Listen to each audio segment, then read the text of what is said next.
Inilah berita terkini yang bisa bikin hati kita berdebar. Penangguhan penahanan Panji Gumilang ditolak dan penggeledahan di Ponpes Al Zaitun berlangsung selama 3 jam lebih. Siap-siap untuk mengikuti selengkapnya karena cerita ini pasti menarik perhatian banyak orang. Panji Gumilang, pimpinan pondok pesantren dalam kurung Ponpes Al Zaitun di Indramayu, Jawa Barat, harus menghadapi proses hukum setelah ditetapkan sebagai tersangka kasus dugaan penistaan agama oleh Bareskrim Polri. Panji Gumilang diduga telah menyebarkan ajaran sesat dan menghina agama Islam melalui media sosial dan ceramah-ceramahnya.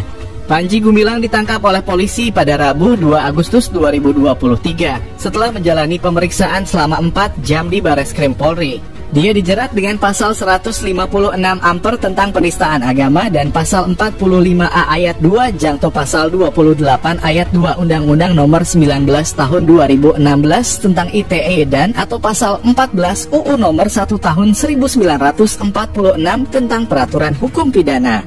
Ancaman hukumannya adalah maksimal 10 tahun penjara. Kuasa hukum Panji Gumilang, Hendra Effendi, mengajukan permohonan penangguhan penahanan kepada penyidik dengan alasan kemanusiaan.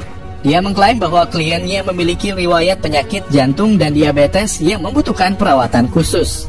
Namun permohonan tersebut ditolak oleh penyidik dengan berbagai pertimbangan. Kami tetap melaksanakan sesuai dengan keyakinan penyidik dalam kurung penahanan, kata Direktur Tindak Pidana Umum Bareskrim Polri, Brigjen Juhandani Raharjopuro pada Jumat 4 Agustus 2023. Dia menambahkan bahwa polisi masih memerlukan keterangan Panji Gumilang untuk mengembangkan kasus ini. Selain kasus penistaan agama, polisi juga menemukan adanya dugaan tindak pidana lain yang melibatkan Panji Gumilang, seperti ujaran kebencian, penyebaran berita bohong, pencucian uang, penyalahgunaan dana BOS, dan penyalahgunaan zakat.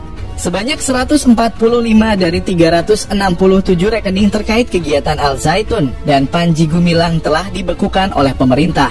Untuk mengumpulkan bukti-bukti terkait kasus-kasus tersebut, polisi melakukan penggeledahan di Ponpes Al Zaitun pada Jumat sore. Penggeledahan berlangsung selama lebih dari 3 jam dan melibatkan personil Brimopolda Jabar yang bersenjata laras panjang. Polisi menyita sejumlah barang bukti seperti foto, video, akun media sosial, dan dokumen-dokumen penting.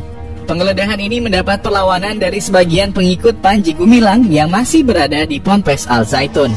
Mereka berusaha menghalangi masuknya polisi ke dalam area Ponpes dan melakukan aksi protes. Namun polisi berhasil menenangkan situasi dan melanjutkan tugasnya. Panji Gumilang sendiri masih ditahan di rutan Bareskrim Polri dan menunggu proses hukum selanjutnya. Dia juga berencana mengajukan pra-peradilan untuk menantang status tersangkanya. Sementara itu, masyarakat diminta untuk tidak mudah terprovokasi oleh isu-isu yang berkaitan dengan kasus ini dan menyerahkan sepenuhnya kepada penegak hukum.